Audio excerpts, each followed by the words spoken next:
What's going on, everybody? Welcome back to another edition of Pro v Pro. This week, we're talking everything about the Arnold Palmer Invitational, recapping the Cognizant Classic, talking some LIV, Joaquin Niemann, Anthony Kim, official World Golf ranking drama that's been going on. And then the people have spoken. We're going to do a lot more DFS discussion this week. We'll get into some betting. We'll get into one and done. Of course, we finally had a pretty good one and done week, so we're right back in the mix of things there. Justin, pretty eventful week. What do you think? Yeah, man. That Min Woo Lee, we generally, I would say that people don't know this, but we don't do a lot of texting back and forth. Yeah. And we're like, he hits it, he makes it for birdie, and then he hits it up there stiff for eagle. And like, it was kind of that, can he please make this one? Because we kind of thought that Ekro might hit a few bad shots, but man, he just striped it down the stretch. And so it was fun. It was a good week. I think it was really, really cool to have a chance for a change. Yeah, if there were any FBI agents just spying on our conversations, they would have known every single shot that Min Woo Lee hit, because it was every single one. It's like, damn it, can't have that miss, or wow, what a great putt. Yeah, going with every shot. It was a good sweat. I wish he had a better finish, but it was our best of the year from one and done perspective. And now we're just barely outside the top 1,000 in the Mayo Open. So hopefully we can continue a push. I can't believe there's still no one at 6 million in winnings in that contest, which is an enormous contest. It just goes to show how kind of crazy the top of the leaderboards have been so far this year. Speaking of all of this drama from LIV, and basically based on Joaquin Niemann and all the success he's had, and the fact that he's not even in all the majors yet. He just got a special exemption into the PGA Championship now. So he's in the Masters, in the PGA Championship. What's your whole take on this World Golf ranking drama?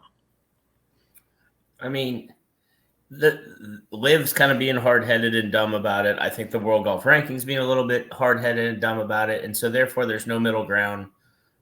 We knew, you could see it coming. It's not a secret, right? It is just kind of who they both are. You know, the USGA World Golf ranking and then LIV, that's just kind of the way that they stand on things, right, wrong, or indifferent. You know, it almost takes one side backing down for the other side to maybe come to their senses. That being said, like I think we mentioned last week, World Golf ranking said, just do this, and LIV said, no, we're not doing that. Well, therefore you're not going to get those, right? So I think that also just from personal discussions that I've had on Twitter and you've had on Twitter, like everybody thinks that since we hate the PGA Tour, we love LIV, or, you know, since we hate LIV, we love the PGA Tour. I don't think that. I think we're very unique in the fact of coming from a golf background that we can dislike a lot about both and see what they're doing wrong. And I often wonder if you doubled the size of LIV fields and gave us the same contests in DraftKings, if you wouldn't see LIV Golf pick up in the viewership. I honestly think that the general public underestimates what DraftKings and FanDuel and the smaller player pool. You're basically using a NASCAR player pool instead of a golf player pool. I mean, that's the two things that I play the most is NASCAR and golf.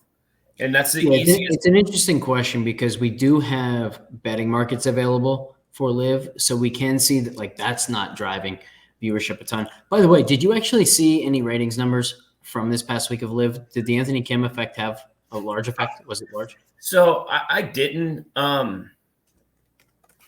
You know, I can't believe we really didn't touch on this much or enough. Why would Anthony Kim make his comeback at 2 a.m. in the United States? Like what? Like the only needle he's going to move is in the United States. No, there wasn't much European transition to PGA Tour back when he was playing, not near like it is today. Mm-hmm. And they're like, oh yeah, we're going to run this guy out here at 2 a.m. How many people are going to get up to watch him? So I didn't look at it, but that surely the numbers couldn't have been good just with that effect. And that's kind of my fault. I didn't think about that before. I didn't either, to be honest. Something I didn't think of it. I didn't even know where they were. 'Yeah. That's how little I pay attention to LIV. I think your point was a really good one, though. Like we don't have any allegiance to the PGA Tour. We don't have allegiance to LIV. We have an allegiance to the game of golf and to golf fans everywhere. Like that's my thought of it. And when we criticize the PGA Tour, when we criticize the official World Golf Ranking, whatever, basically what we're saying is this is bad. If this was better, we would have a better experience as fans. Golf fans around the world would have a better experience. I think that's a pretty reasonable approach to kind of evaluating it all. And how about maybe better for the players too? Like a lot of the stuff we say is like it points towards like, let's make the players that aren't your top 20 players get more out of what they're really doing. Because let's just put it in facts, right? If only 40 guys play because that's who's making all the money, then we have 2 LIV golf tours and everybody's pissed. Yeah. So I do have a little inside info on what the talks between the LIV and the PGA Tour are. And I didn't even tell you this, and I probably should have before we started this. The talk is, and this is from a more than reliable source, they are looking into 8 to 10 joint tournaments. So your top 30-ish players from each tour, however they break it down, it may be more of a percentage. They're still working on the details. That's kind of the latest talks. So there's still going to be separate entities. Obviously, nothing set in stone, but that's where they're headed. That sounds a little bit like the Champions League that we discussed earlier in the year on this show. So yeah, I think that would be a big step forward. And again, that would be the kind of thing that appeals to golf fans everywhere. So that'd be great in my eyes. The final point that I want to make about this entire discussion with the official World Golf Rankings is I kind of think the entire conversation matters a hell of a lot less than we admit it. And then the LIV golfers are making it out to be. I think the perfect example is what Rory was talking about relating Neiman to Taylor Gooch, which is, look, Neiman went and played elsewhere. He played twice in Australia. He played in Dubai. And guess what?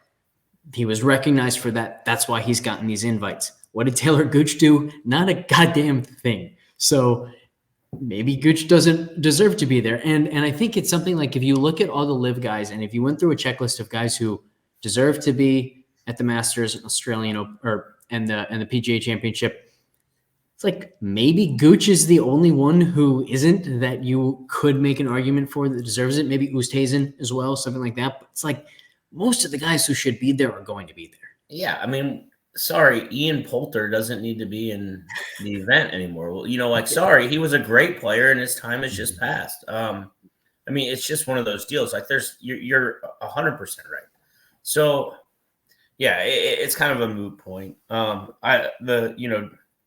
Two other things, obviously, I want to touch on the Anthony Kim, but also, do you buy into any of this nonsense of a talk of like Phil Mickelson's going to go contend at Augusta because he's playing so good right now? I mean, he finished second last year, so maybe, but it would still really shock me, for sure. I mean, he finished 7th in a field that's, and everybody's like, oh, look, he's top 10 again. He's ready for Augusta. I guess you're right. If you can get around a place and you've got the talent and the stars align that week, it's just funny to me. Like all of a sudden these like come to the forefront. Yeah. It's especially funny because when you look at that 6th place finish he just had at Jeddah, he only gained 1.75 true strokes per round according to Data Golf's estimates, which brings me to another point about Neiman. It's one I made on Twitter and I didn't get like backlash for it. I got misinterpretations in response to what I said, which was, look, Neiman has some really strong results by finish position this season. So like at the Australian PGA, he finished 5th, then goes to the Australian Open and wins. He then goes to Dubai and finishes 4th, wins at Mayakoba, 30th at Las Vegas, 3rd in the International Series, and then wins LIV Jeddah. In all those finishes, those are really strong results by finish position. Only 2 of those did he average over 3 true strokes per round. For comparison's sake, Justin Thomas has done that like 4 or 5 times already this season. Doesn't have a better finish than 3rd place on the PGA Tour. It's just a hell of a lot easier to finish high on those leaderboards, especially while Koepka and DJ and Cam Smith and even John Rahm to some degree are struggling. Like you put those guys and you take away their A game. Where's the competition on LIV? And so I think that's another part of this big puzzle, which is like, look, that's certainly part of why the official World Golf rankings, it's hard to sell when it's just that much easier to finish at the top of leaderboards. Yeah, I think my counterpoint is you kind of play to the level of your competition. I think if you put Neiman in the field this week, he's not a favorite, but he's in the Matt Fitzpatrick range, the Jason Day, Matt Fitzpatrick, that range, which I would call probably bottom of tier 2, in my opinion. So I don't know that it's quite that fair to be so analytical with those guys over there. And you also got to remember, like, he's only doing it over 3 rounds and not 4. Mm-hmm. So what if the last round does involve a 62 or something like that? So you kind of there. The thing about the PGA Tour 4 rounds that you kind of, I think the general LIV fan underrates. These guys are so good that your 150 best player in the world gets it going one day and he shoots 61 or 62. And I mean, look at what Austin Eckroat did. And might be a bad example, but he's a good example this week because I about this time last year, I think is when I began talking about how talented this kid was. It was about this exact time. So I'll say one thing there. First, the fact that they only play 3 rounds, that should theoretically help him post those really high strokes gain numbers because more often than not, that final round is going to regress you back towards the middle. It doesn't mean he's going to play poorly in the last round, but so at Jeddah, he gained 4.1 per round.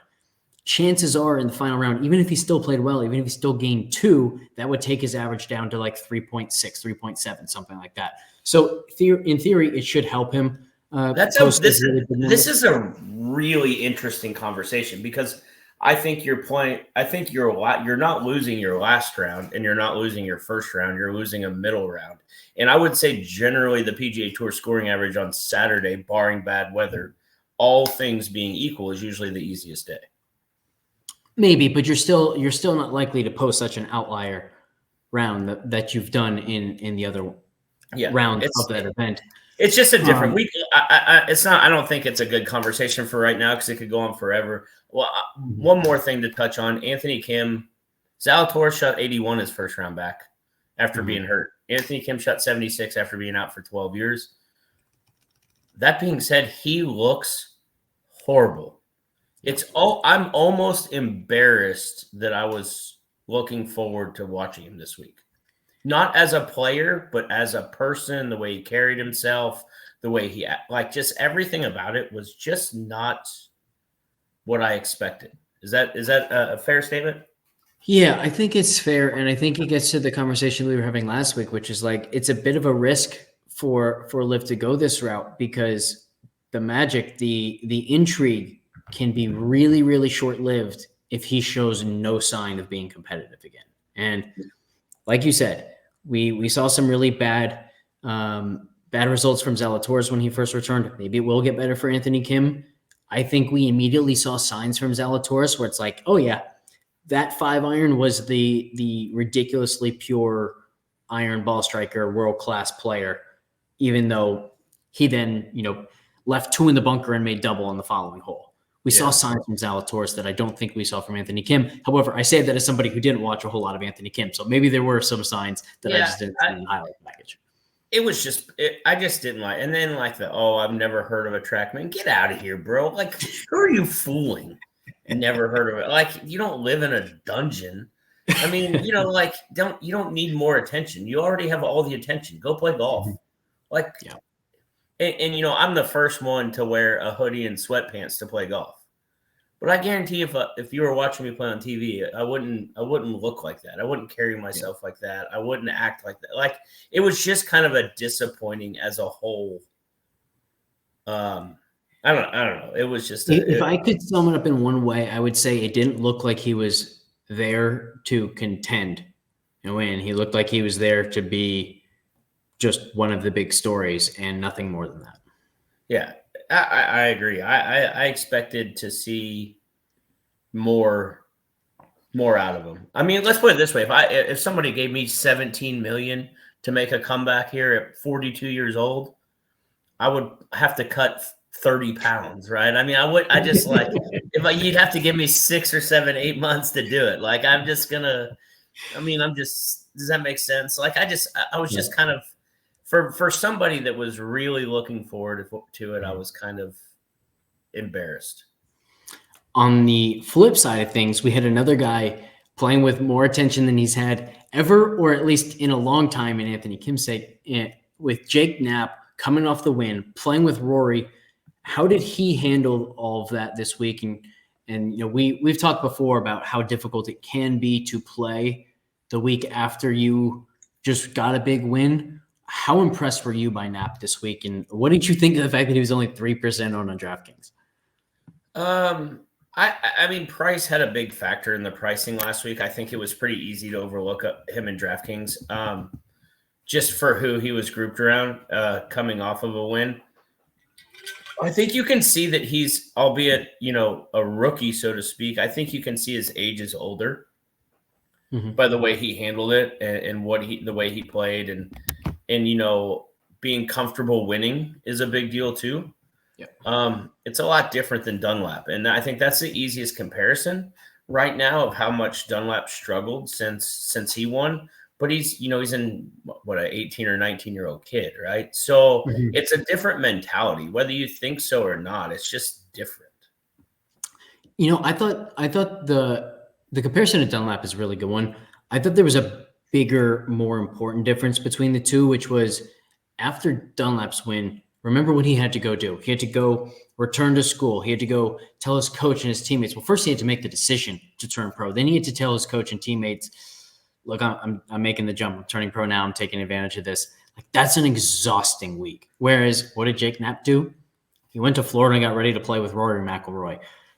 It's a big, big difference. And I think that there are absolutely times where coming off a win, it's worth avoiding a guy. I thought this week was one of the more obvious ones where he was far more likely to ride that wave of momentum than he was to collapse afterwards. And I thought the 3% ownership was an absolute gift on DraftKings. I was so excited to see that number. We hadn't projected like below 5%, but there was a part of me that said, man, I almost always put in like an adjustment down in ownership for the fact that a guy had won the previous week. It's just something that the PGA field does. I was worried that this one, they weren't going to do that. And he was going to be like 10 to 15%. And I would still have been okay with that play, but the 3%, I felt so good about that. Yeah. And the thing is, he looks the part. Go watch him play golf, and he looks like he belongs. And he, just the shots. I mean, this is probably an unfair argument right now, but I don't think he looks the part as much as Eckroat did. The shots he hit down the stretch were unbelievable on a really, really hard golf course. Yeah, Eckroat was phenomenal. The thing that stands out about Knapp's game to me is the fact that he doesn't have any weaknesses. We talked about this last week. We're probably going to continue to talk about this for as long as he plays well, but he's so obviously like immediately known for his speed and his power. He drives the ball among the longest on tour already. But man, this guy's iron game is really strong. He's strong with long irons. He's strong flighting wedges. He's a really good putter. And we've also seen some really solid touch around the greens. Like it's another difference between he and Dunlap. I think he's just all around solid in every single category. Yeah, and I don't love everybody's, his golf swing's so good. Look at how fluid it is. I'm not a huge, all the wrist hinge and it is very fluid and all that, but all the wrist hinge and all of that, like, it just doesn't appeal to me the way that, like, and that's an old school. That's very old school of me, right? That's very different than today. But we'll see. He's already been amazing, and we'll get to see him in the majors under all this pressure, and then we'll know exactly where he stands. And I see him more of a guy that runs off a 5 to 8 week stretch every year where he plays awesome, like top 10, win top 10. Then I see him competing week in and week out. I think that's really fair because his swing to me looks like it's really timing based.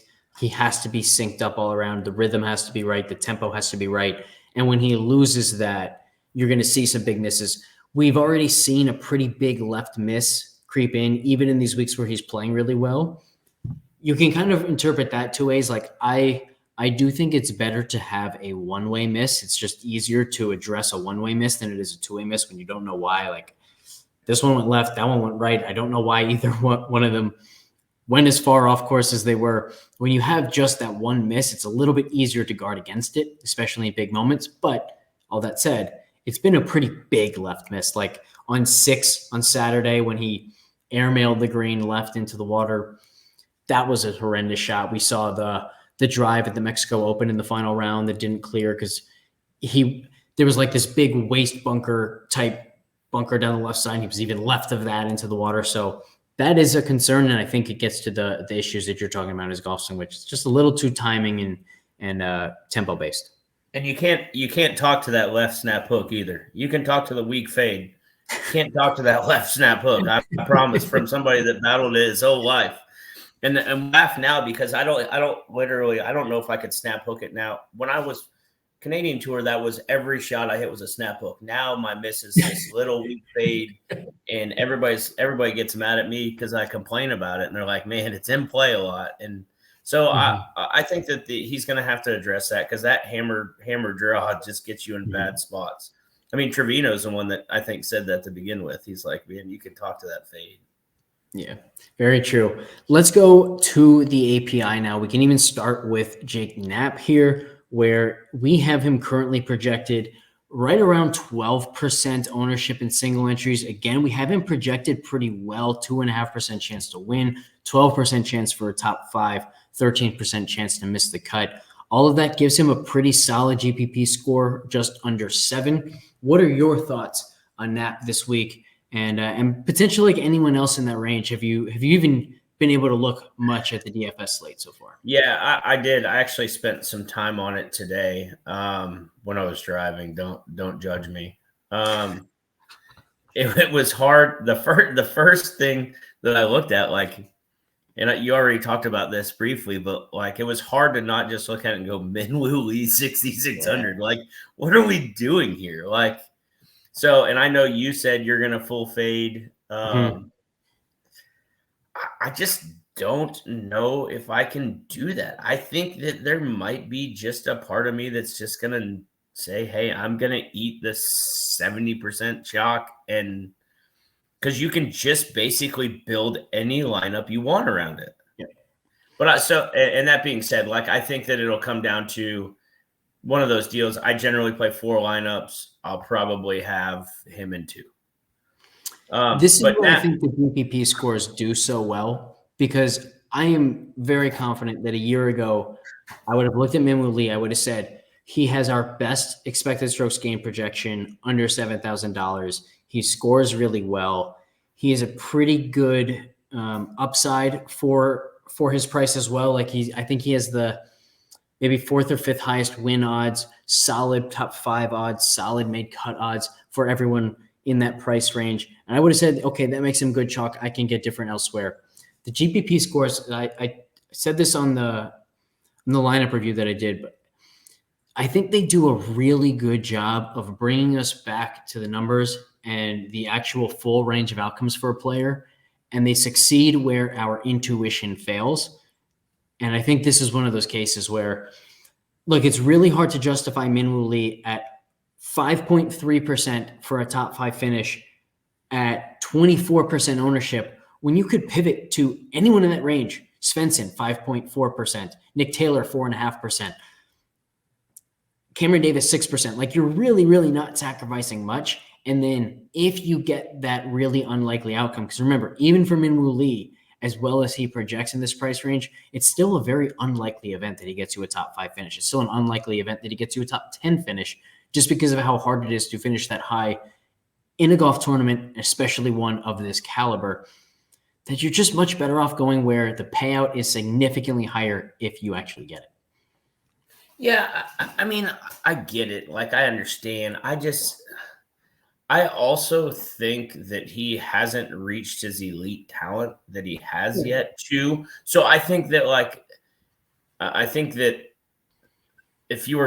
my argument would be he's great value in the top 10 market as well. So that if you're going to compare to the Vegas numbers of like his value is very, very high in the top 10 market, in my opinion, because I believe if you look at pure talent in this field, he is really, really close to that number. So I definitely understand what you're saying. I think it's more of a thing that like his number is wrong across the board, not just DraftKings, which I also believe Knapp's number is wrong. Like I think he's like mid sevens. And I think that once again, I think he's maybe a more of a top 15 to 10 to 15 talent in the field as well. So I think that kind of goes together, bringing it back to talking about Jake Knapp. But I'll be what have you seen his project? What does he project at right now, ownership? Who, Knapp or Minwoo? Knapp. I'm sure Minwoo is like 50%. So right now we have Minwoo at 24% in single entries. It could definitely be higher than that in high stakes or the really, really small single entries. That 24% is basically for like the big giant $33 single entry or the big giant $12 single entry. So it can get higher. I'm going to tell you what, if you could give me Minwoo Lee at 24% owned, he would be in every single one of my lineups. I think that he would be way higher owned than that. Like I am more than happy of eating 24%. I mean, we've seen Scheffler, when he's been $1,200 or $1,200 more than the nearest person, be at 42% and finish 50th. I love this conversation because we're talking about Minwoo Lee, but you can extend this to basically any chalk ever in PGA DFS. I don't want to fade Minwoo Lee because I don't think that he's the best value in this range. I want to fade Minwoo Lee because I basically think anybody other than Scotty Scheffler this week or Rory last week in that kind of field, nobody in PGA DFS should ever get to 1 out of every 4 lineups or anything close to that. So you mentioned the fact that like we think that Minwoo might be a lot better than his current numbers. I agree with that. I did put that into the projections a little bit, but even if we double his top 5 odds, even if we say he's got a 10% chance to finish in the top 5, there's still a 10% chance to finish in the top 5. Let's even get close to doubling his top 10 odds, say 20 to 25% chance of finishing in the top 10. We currently have him projected for a 37% chance of finishing outside the top 40. Even if you bring that down to like 30%, you're still talking about someone who's more likely to not help your lineup and even to hurt your lineup than to be somebody who really helps you get that takedown. And that's even before you consider the ownership, which again, it's not just about what the guys in your lineup do and how high owned or low owned they are. It's also the best chance to have a really high finish in PGA DFS is to have a great lineup in a week where most lineups are bad. Like the last 2 weeks, I've had 6 for 6s in weeks where 6 for 6 only existed like in 5% of lineups, something like that. It's so much easier to do well in that kind of environment than when 25% of lineups have a really high, 25% of lineups have a 6 for 6 through.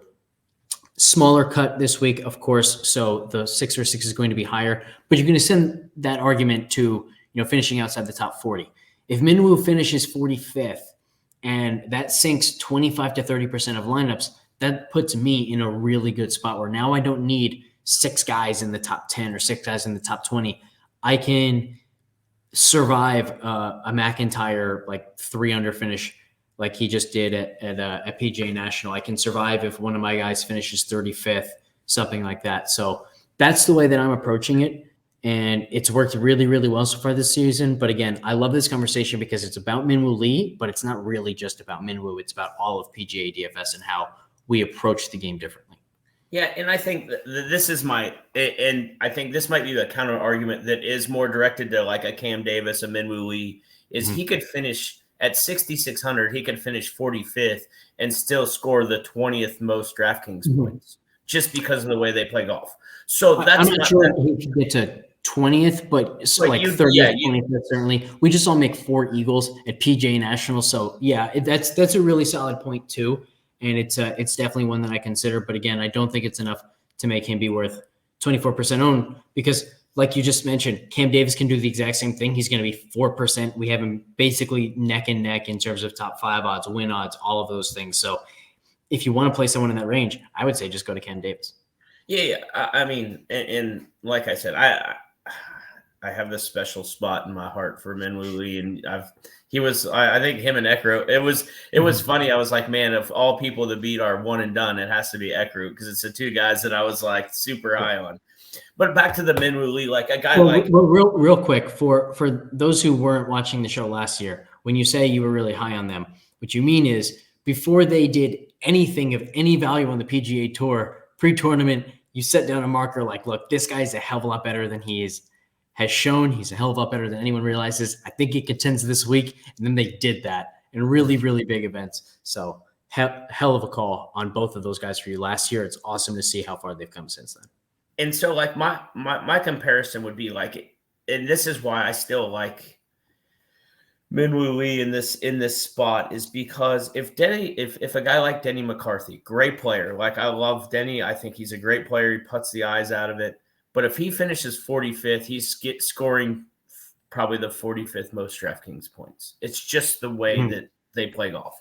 Yep. So I love the idea of a super high upside guy that even if he doesn't play that great, which we're still talking about making a cut on the PGA Tour, so still really good play.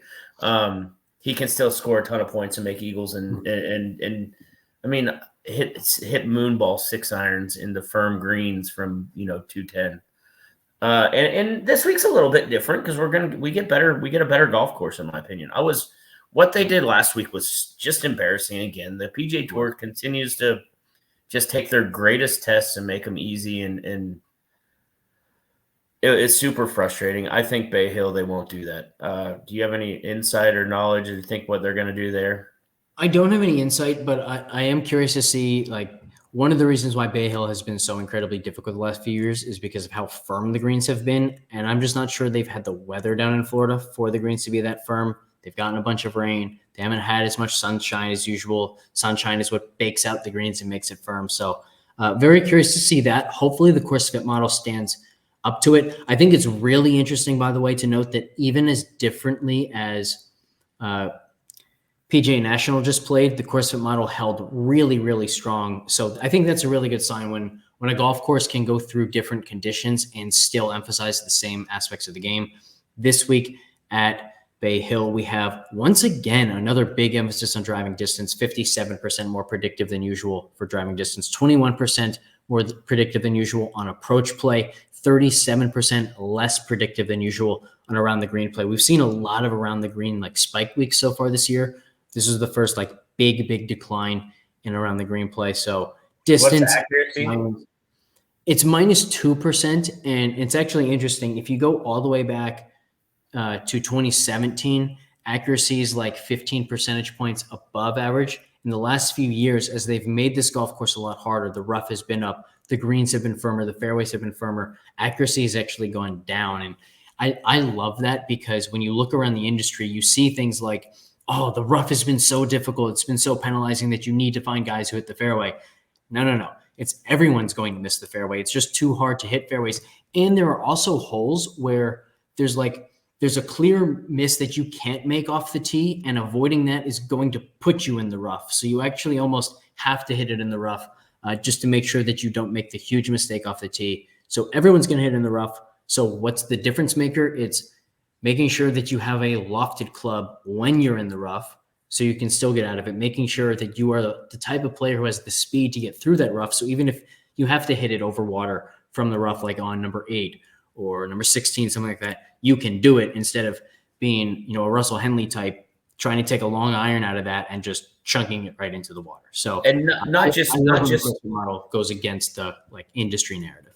Yeah, and not just the lofted club and the speed, but to be able to hit it out of the rough and hit it with the speed to create enough spin to stop the ball on firm greens as well. Yep. So I think that has a lot to do with it too. Like if you put, I mean, I haven't seen you hit a golf ball in a while, but I know you swing it a lot harder than I do. If we both have 130, from the rough, you're probably hitting a gap wedge semi-flyer with more speed than my pitching wedge, and your ball is going to stop fast. They might fly to the same spot, but mine's going to go 10 feet further. When you get really firm greens, that makes a huge, huge difference. And the guys that hit it far can have the ability to hit it with more speed with the irons too. So you chip it close anyway and still make par. Don't sell yourself too far. You just can't win though. You just can't win that way. Yeah, it's a good point. I think, by the way, it's also like it's interesting to see somebody who has obviously played really well here lately is Viktor Hovland. Hey, that distance plus approach play minus around the green play, like that is his music. So it's good to see that. And it's so interesting because just like driving accuracy was more predictive here going back before they really made it super difficult in like 2019. It might have even been 2020, the first year that they made it super difficult. Since then, around the green play has also tanked. So it used to be more predictive here than it has been in the last few years because of these changes. So again, it'll be interesting to see exactly what the conditions are like this year. Maybe it's worth making some different skill set stacks. Like if you're starting with Hovland, if you're starting with Corey Connors, something like that, you just continue with guys who are really great ball striking and don't have the short game play, and then also build some lineups that what if short game does matter a little bit more this week than it has in the past few years. Before we get to one and done, one question. From a DFS perspective, you said you've taken a decent look at the slate so far. Can you name me 3 guys that you think will be in your DFS lineup? Can be any price range. Oh man, there was one of the foreigners is really cheap, way too cheap. Oh golly. Hogard, maybe? Is he like low 7s? Yeah, 72.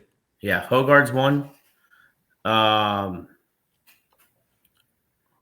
mean, it's hard to not say Minwoo Lee just because I think that, but the other the top of the board, it's crazy you just said that, but I think I'm gonna lean to skill set stacks.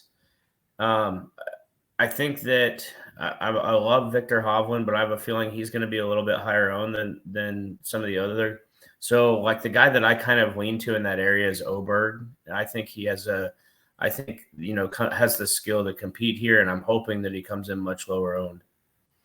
It's so funny that you say Oberg because my first one is going to be Xander Schauffele. And one of the points that I'm going to make about Schauffele is when you look at the strokes game profiles that we have for everybody, one of the really unique things about Schauffele is just how crazy good he is all around. His worst category is gaining 0.12 strokes per round against this field. So most weeks, these numbers would be even higher, but against this field, he gains 0.12 strokes per round with driving distance and around the green play. Those are his worst. For comparison's sake, the second best worst skill set for any player in this field, Ludwig Oberg, 0.03 strokes per round around the green. So it's funny you went to Oberg, kind of the same thing. It's just really, really strong all-around players. So Schauffele's going to be my number one. He has the highest GPP score. We've got him projected at 15% ownership right now. For comparison's sake, 30% chance of a top 5. So significantly higher top 5 odds than his ownership. Only a 10% chance of finishing outside the top 40. That's the kind of ratio that I like. I'm even tempted to say Scheffler as my second and start with 2 different studs. Scheffler high and away the second highest GPP score at 49. Schauffele's is 66. Again, 39% chance that Scheffler finishes in the top 5, just an 8% chance that he finishes outside the top 40. Again, it's just like you just don't see that type of distribution very often in PGA. It's so much, or guys are typically so much more likely to have a floor type outcome than a ceiling outcome for your DFS lineups. Both of those guys have their distributions flipped. So I really like that start. You're going to have to get a little bit risky down at the bottom, but I think this is a good week to do that. You can go like full upside guys like Sepp Straka, Lucas Glover, Cam Davis, those types all have high GPP scores. But my third instead is going to be Adam Scott. We've talked about him a lot so far this year. I continue to believe he is among, if not the single most underrated golfer in the world right now. Another guy with a really strong all-around game. And he's super long. His approach play has gotten better. He's one of the better putters in the world now. And I don't think people realize how much more accurate he's been off the tee this year. And really like just in the last 10 events or so that he's played than he had been prior, that had been a really big weakness in his game. He's turned it into a strength. Again, I just think he's a much better player than people realize at this point in his career. Yeah. So I love Scheffler this week. So we had a conversation last week about the grass type change with the putting. And being a Texas boy, going to Bermuda greens, I truly believe that it's going to kind of depend on the ownership, but that's kind of where I was leaning for one and done. My top three for one and done were Xander, Hovland, and Schauffele. That was the three that I kind of thought that I was going to lean to. So all of those make a lot of sense to me. I love Adam Scott this week as well. It's just one of those. Are they having a cut this week, or are we back to no cut at all? It's the top 50 in ties plus within 10 strokes again. Okay.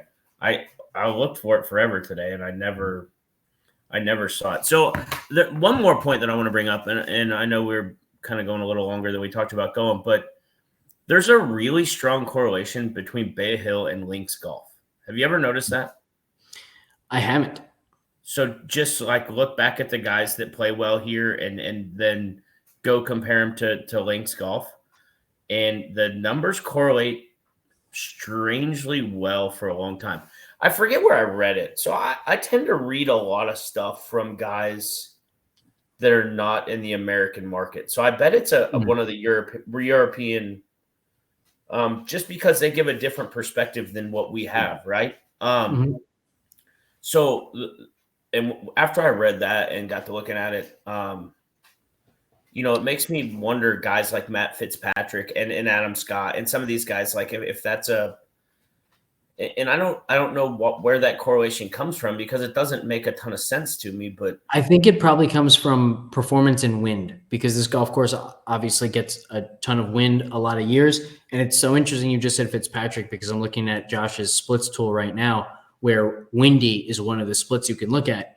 Matt Fitzpatrick is fifth in this field behind only Rory, Scotty, Schauffele, and Hovland. So I think that checks out in that regard. Yeah. Do you have you thought about one and done? Do you know where you're going to lean here? This is the first week where I really don't have a strong take in any direction, which makes me think it's a pretty good week to go with Scotty. I don't know if you saw, there was a report that he has made some pretty significant changes with the putter. Let me see if I can find exactly what the report was. But as I was reading through it, it was like, every single time that Justin and I have talked about what we would like to see him do with the putter, it's like, it sounds like he's doing exactly that. So let me see if I can find that report real quick. Yeah, I just think that the changes, obviously, I didn't know about that. That makes a difference. I just think the grass type changes and all that just helps. Here they are from Todd Lewis. New Spider Mallet putter, 1/2 inch of length added to the putter, and then he's now getting rid of using the line for alignment. So we've talked basically about, Kevin Kisner was the one who said he would like to see Scotty more upright in his putting, just like he is with his ball striking, and even how he is chipping. We know how good his short game is.